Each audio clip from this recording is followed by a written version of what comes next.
Hello student, this is Ibrahim Khan.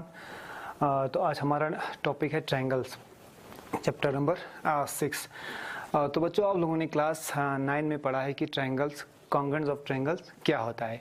तो हम देखते हैं यहाँ पे कॉन्ग्रेंट्स क्या होता है। The two figures have the same shape and the same size are called congruent figure. यानी अगर दो फिगर्स के सेम शेप और सेम साइज होगा तो हम उससे कॉन्ग्रेंट फिगर कहते हैं। जैसे कि सर्कल, यानी सेम रेडियस का दो सर्कल होगा, सेम रेडियस का दो सर्कल होगा, तो ये दोनों क्या है, कॉन्ग्रेंट फिगर है। इसी तरह square, two square have same side, अगर दो स्क्वायर का सेम साइड होगा, यानी दो स्क्वायर का सेम, अगर इन दोनों का साइड सेम होगा तो उसे हम कॉन्ग्रेंट फिगर कहते हैं। इसी तरह इक्विलेटरल ट्रायंगल का, यानी इक्विलेटरल ट्रायंगल के दो equilateral triangle with same sides, अगर दो इक्विलेटरल ट्रायंगल सेम साइड होगा तो हम उससे क्या कहते हैं, ऐसे टाइप फिगर को हम कॉन्ग्रेंट्स कहते हैं। यानी कॉन्ग्रेंट्स का मतलब आप समझ गए होंगे कि कॉन्ग्रेंट्स में क्या होना चाहिए, शेप और साइज दोनों का सेम होना चाहिए। अब इसके बाद आता है सिमिलर फिगर, यानी सिमिलर फिगर किसे कहते हैं। The two figures, similar figure क्या किसे कहते हैं, द टू फिगर है the same shapes but not necessarily the same size are called similar figure. यानी सिमिलर फिगर में क्या होना चाहिए, शेप सेम होना चाहिए लेकिन साइज का इसमें मैटर नहीं करता, साइज बड़ा छोटा हो सकता है। या जैसे कि अगर एक इक्विलेटरल ट्रायंगल हो यहाँ पे, तो यहाँ पे एक बड़ा इक्विलेटरल ट्रायंगल हो, यानी इसका शेप क्या है, ये भी एक इक्विलेटरल ट्रायंगल, ये भी एक इक्विलेटरल ट्रायंगल है, तो इसका मतलब ये दोनों क्या है, ये दोनों सिमिलर फिगर है। इस तरह सर्कल, यहाँ पे एक छोटा सा सर्कल होगा, यहाँ बड़ा सर्कल होगा, तो ये दोनों क्या देखने में शेप सेम है इन दोनों का, तो ये भी एक सिमिलर फिगर है। इसी तरह स्क्वायर, अगर स्क्वायर दो होगा, यानी दो स्क्वायर होगा, तो इन स्क्वायर का क्या होगा, सेम शेप है, तो इससे भी हम सिमिलर फिगर कहते हैं। यानी all the sides with all square are similar figure, या all equilateral triangle are similar figure होते हैं, या इस तरह all circle are similar figures होता है। तो सिमिलर फिगर आप समझ गए होंगे कि सिमिलर फिगर किसे कहते हैं। यानी सिमिलर फिगर क्या है, the two figures have the same shape but necessary the same size, all called similar figures होते हैं। लेकिन अब होता है सिमिलर फिगर्स, यानी कॉन्ग्रेंट्स, दो सर्कल होते हैं यहाँ पे, दो सर्कल, ये दोनों क्या है, कॉन्ग्रेंट है, लेकिन हम इस कॉन्ग्रेंट को, यानी सिमिलर में क्या होना चाहिए, दोनों का शेप सेम होना चाहिए और साइज इसमें मैटर नहीं करते। लेकिन कॉन्ग्रेंट में क्या होना चाहिए, शेप, कॉन्ग्रेंट में शेप और साइज दोनों में मतलब बराबर होना चाहिए। इसका मतलब क्या है, all the congruents figure are similar but similar figures needs not be congruent. लेकिन क्या होता है, इससे सारे कॉन्ग्रेंट फिगर सिमिलर होते हैं, लेकिन सिमिलर फिगर, सारे सिमिलर फिगर कॉन्ग्रेंट हो भी सकता है, नहीं भी हो सकता है। एंड ये जरूरी नहीं है कि सारे सिमिलर फिगर कॉन्ग्रेंट हो। तो ये हो गया। अब कोई भी पॉलिनोमियल, यानी अब कंडीशन क्या है, यानी कोई अगर हमें दिया होगा कि ये पॉलिनोमियल सिमिलर है कि, सॉरी पॉलीगन, ये पॉलीगन सिमिलर है कि नहीं है हमें बताना है, तो हम क्या करेंगे, सिमिलर पॉलीगन है कि नहीं, तो हम क्या देखते हैं, इसके लिए आपके पास एक कंडीशन होता है। यानी अगर हम यहाँ पे एक पॉलीगन लेते हैं, एक यहाँ पे एक है, यहाँ पे एक पॉलीगन ले लेते हैं, तो इसका एंगल हो गया 100, हम लेते हैं 105, यहाँ पे हो गया 100, इस तरह ये हो गया एग्जाम्पल 70, इस तरह ये हो गया एग्जाम्पल, ये हो गया 85 डिग्री होगा, इस तरह यहाँ पे हो गया 105 होगा, यहाँ होगा 100, यहाँ 70 होगा, इस तरह यहाँ होगा 85। अब इसका नाम लेते हैं A B C D E F G H. तो ये सिमिलर का कंडीशन क्या है, सिमिलर अगर दो साइड्स, यानी ट्रायंगल के सारे, अगर दो पॉलीगन के सारे एंगल्स बराबर होंगे, यानी दो पॉलीगन के सारे एंगल्स बराबर होंगे और साइड्स प्रोपोर्शनल होंगे, तो इसे हम पॉलीगन कहते हैं। यानी जैसे कि 1, यहाँ पे 2 होगा, ये 3 हो, ये 6 लेते हैं हम, ये 4, ये 8, 1 3 4, ये हो गया 5, ये ले लेते हैं हम 10। तो देखो यहाँ पे एंगल ए किसके बराबर है, एंगल ए और एंगल ई बराबर है यहाँ पे। इसी तरह angle B equal to angle क्या है, एंगल एफ है, और इसी तरह angle D equal to angle क्या है, एंगल एच है, और angle C equal to angle G के बराबर है। तो ये चारों एंगल बराबर है। और साइड क्या है, देखो यहाँ पे ए बी बाई, यानी हम साइड के रेशियो देखते हैं, अगर रेशियो सेम होगा तो ये साइड, ये ट्रायंगल भी क्या होगा, A B by E F, A B by E F लिखता है, तो 1/2 हो गया। या इस तरह D A divided by H E, यानी एच ई होगा, यहाँ पे क्या, ये ले लेते हैं हम 6, एग्जाम ये हो गया 3/6, ये भी हो गया 1/2। इसी तरह C B divided by G F, यानी जी एफ, तो ये भी है 4/8 इक्वल टू 1/2। इसी तरह यहाँ पे है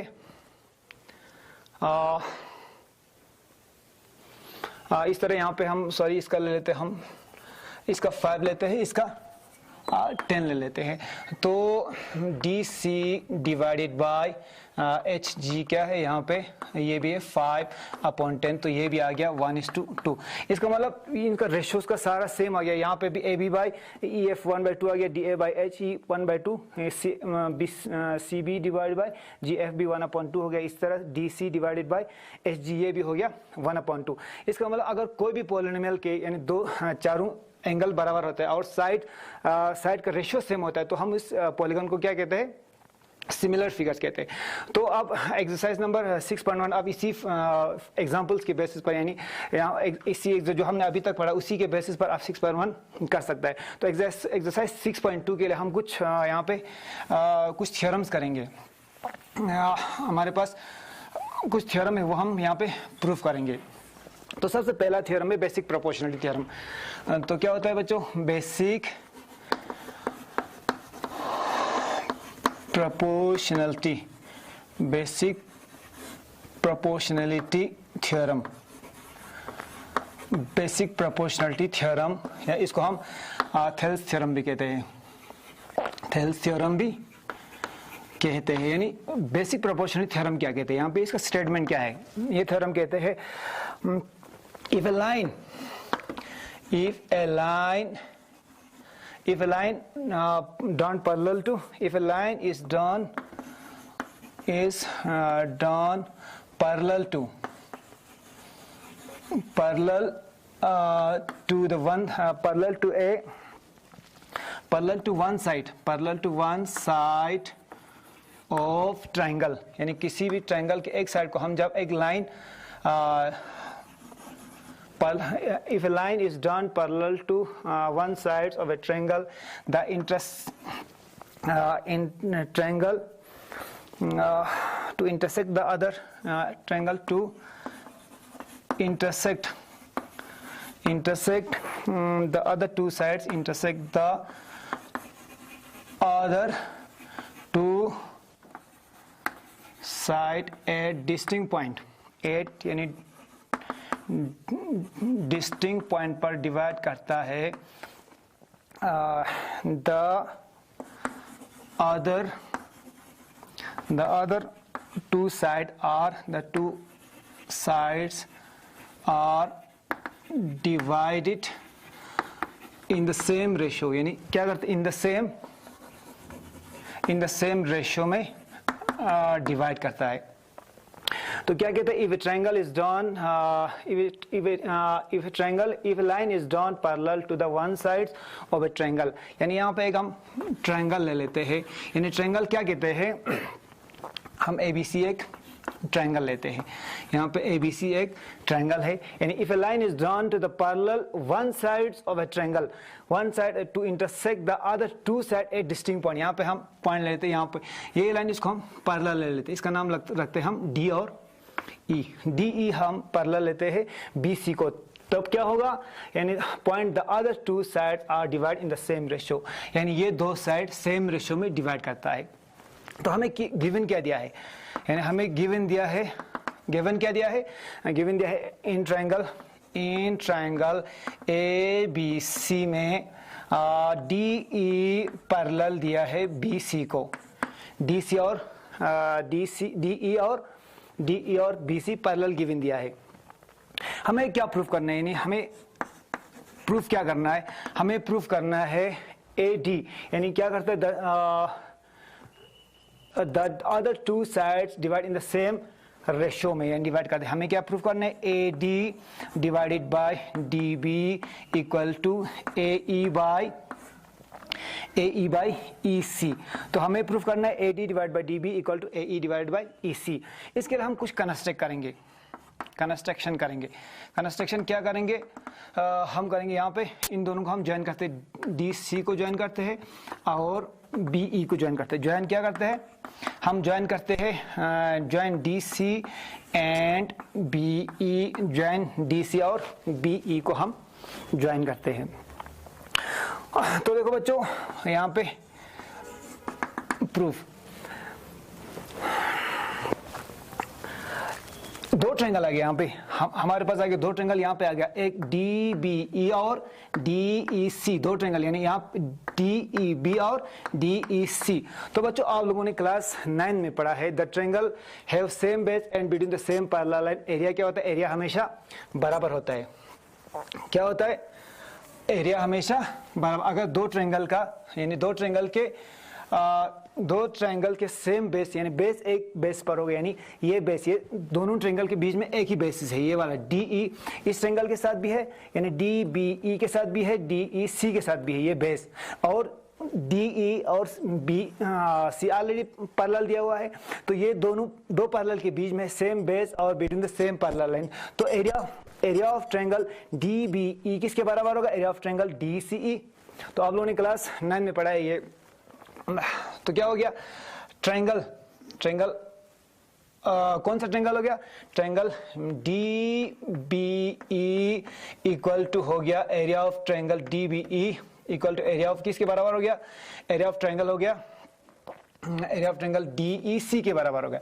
एरिया सीधा एरिया लिखते हैं, एरिया डी ई सी के बराबर, इसको हम लिखते हैं फर्स्ट। तो हमें क्या प्रूफ करना है, लास्ट में हम ये यहाँ पे लिख के रखते हैं A D divided by D B proof करना है हमें, ए ई डिवाइडेड बाय ई सी हमें ये प्रूफ करना है। तो हम इसको मिटा देते हैं। तो देखो यहाँ पे area of D B E equal to area of D E C आ गया, ये हो गया फर्स्ट। अब यहाँ पे देखते हैं हम एक परपेंडिकुलर लाइन ड्रा करते हैं। नाउ इस ट्रायंगल में यानी ए डी पे एक परपेंडिकुलर ड्रा करते हैं। Now E N perpendicular to लगा देते हैं हम A D, E N perpendicular to A D लगा देते हैं। तो क्या हो गया, यहाँ पे एक हम परपेंडिकुलर लाइन ड्रा करते हैं, इसका नाम रखते हैं हम एन। तो एरिया ऑफ ट्रायंगल यानी इस ट्रायंगल का एरिया क्या होगा, therefore area of A D E, A D ई क्या होगा, ए डी हो गया। एरिया ऑफ ट्रायंगल आपको पता है हाफ बेस इनटू एल्टीट्यूड होता है। यहाँ पे हाफ बेस क्या है, बेस ये वाला बेस है, ये हो गया अल्टीट्यूड, तो हाफ हो गया, हाफ बेस क्या है यहाँ पे A D into E N आ गया। इसी तरह हम अब इस ट्रायंगल का हम एरिया निकालते हैं, यहाँ पे ये वाला ट्रायंगल का डी बी ई का। Now area of D B E का हम एरिया लेते हैं। डी बी ई का भी क्या होगा, इसका बेस ये होगा क्योंकि ये यहाँ पे बेस पे परपेंडिकुलर होता है, तो ये इसका बेस ये होगा बेस और एल्टीट्यूड हाइट होगा ये वाला। तो हाफ हो गया, बेस क्या है यहाँ पे, base B D into E N, base half into E N हो गया। अब हम इसको डिवाइड कर देते हैं। Therefore area of A D E divided by area of D B E, हम इसको डिवाइड कर देते हैं। तो क्या आएगा, हमारे पास आएगा 1/2 आएगा A D into E N divided by half B D into E N आ गया। तो यहाँ पे क्या कैंसिल हो जाता है, ई एन और ई एन कैंसिल हो जाता है, हाफ कैंसिल होता है, तो A D divided by B D बच जाता है। क्या बच जाता है, A D divided by B D, इसको लगा देते हम सेकंड। ये हो गया area of A D E divided by area of D B E, क्या हो जाता है, ये होता है हमारे पास क्या रह जाता है, A D divided by B रह जाता है, इसको हम लगा देते हैं सेकंड।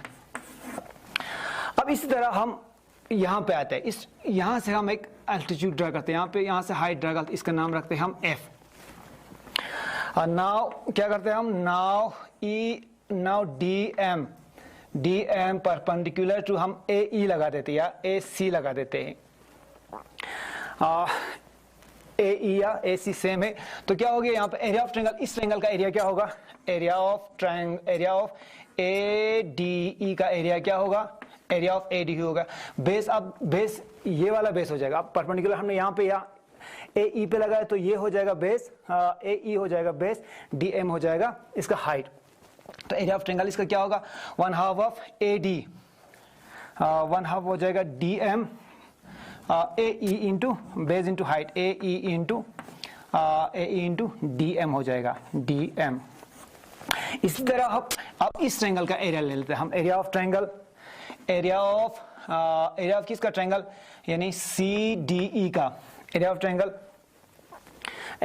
लगते हैं, डी ई सी का ले लेते हैं, तो ये भी आएगा 1/2, बेस क्या होगा, बेस यहाँ पे ये हो जाएगा बेस हो गया ई सी, बेस हो गया ई सी डिवाइडेड बाय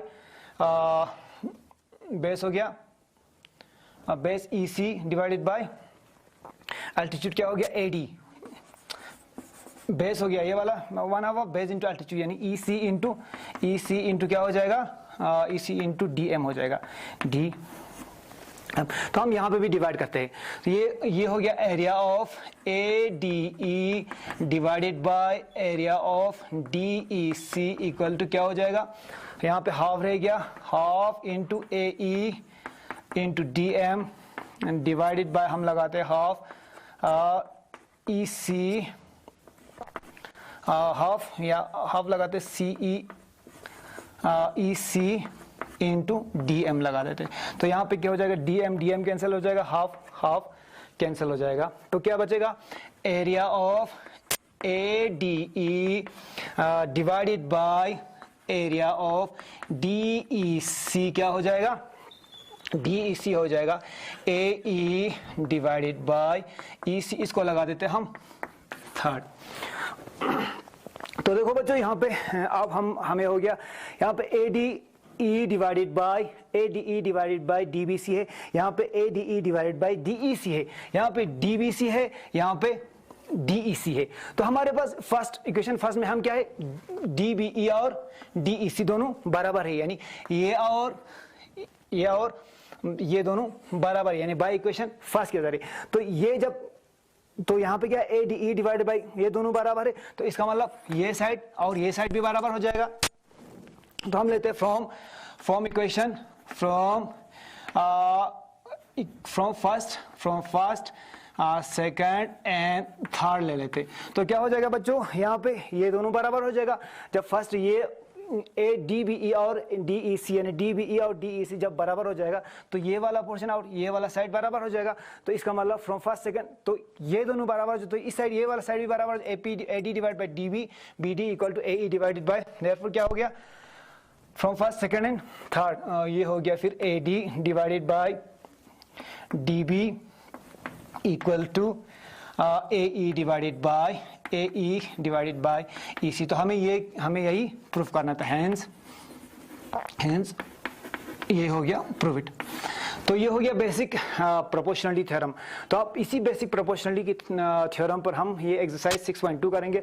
अब इसका हो गया कन्वर्स। बेसिक ऑफ कन्वर्स क्या होता है, बेसिक प्रोपोर्शनलिटी थ्योरम का कन्वर्स क्या होता है, converse of basic proportional theorem पढ़ेंगे हम।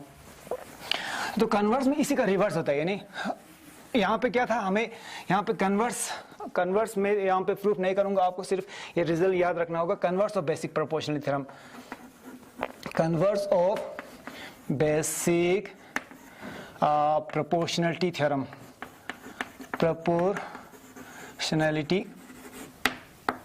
थ्योरम। तो क्या होता है, हमें इसमें क्या था, इसमें हमें लाइन गिवन था, यानी हमें क्या था, बेसिक प्रोपोर्शनल थ्योरम में हमें D E parallel to B C दिया हुआ था, हमें ये निकालना था, ये दिया हुआ था, ये हमें निकालना था। इसमें कन्वर्स हो जाएगा, इसमें हमें ये गिवन होगा, ये हमें प्रूफ करना है, यानी ये इसके बराबर होगा। गिवन क्या होगा, if A D divided by D B equal to A E divided by E C होगा। जब A D divide by D B और equal to A E divided by E C हो जाएगा, तो ये तो क्या होगा, तो क्या हो जाएगा, then D E parallel to B C, तो डी ई और बी सी पैरेलल हो जाएगा। तो हमें ये भी याद रखना है, ये रिजल्ट भी याद रखना है। यानी कन्वर्स क्या होता है, सीधा बेसिक प्रोपोर्शनल थ्योरम का रिवर्स होता है। अब करेंगे हम एक्सरसाइज कुछ 6.2 के क्वेश्चन नंबर फर्स्ट कर देंगे। यानी हमें क्वेश्चन नंबर फर्स्ट क्या करना है, हमें एक फिगर दिया हुआ है, यानी ये एक ट्रायंगल दिया है। यानी इस ट्रायंगल का यहाँ पे एक लाइन है, ये लाइन है डी ई, ये है बी सी, डी ई और बी सी है ए बी सी। तो इसका मतलब यहाँ पे ये है 1.5 सेंटीमीटर, इस तरह ये है 1 सेंटीमीटर, ये है 3 सेंटीमीटर, ये हमें निकालना है। तो इसमें गिवन क्या दिया है, यानी पहले क्वेश्चन में हमें, क्वेश्चन नंबर फर्स्ट में हमें ये एक्सरसाइज नंबर 6.2 का क्वेश्चन नंबर फर्स्ट है। इसमें क्या गिवन क्या दिया है, हमें गिवन दिया है D E parallel to B C दिया हुआ है। हमें क्या पैरेलल दिया है, D E parallel to B C दिया हुआ है। ये हो गया given D E parallel to B C. जब ये गिवन दिया होगा तो बाय बेसिक प्रोपोर्शनलिटी थ्योरम, हमें पता है बाय बेसिक प्रोपोर्शनलिटी थ्योरम क्या होता है, यानी बेसिक प्रोपोर्शनलिटी थ्योरम से, यानी जब डी ई और बी सी पैरेलल होता है तो इसका साइड यानी डी क्या करता है, A D divide by same ratio में डिवाइड होता है। तो A D divided by D B हो जाता है, D B equal to A E divided by E C हो जाता है बाय बेसिक प्रोपोर्शनलिटी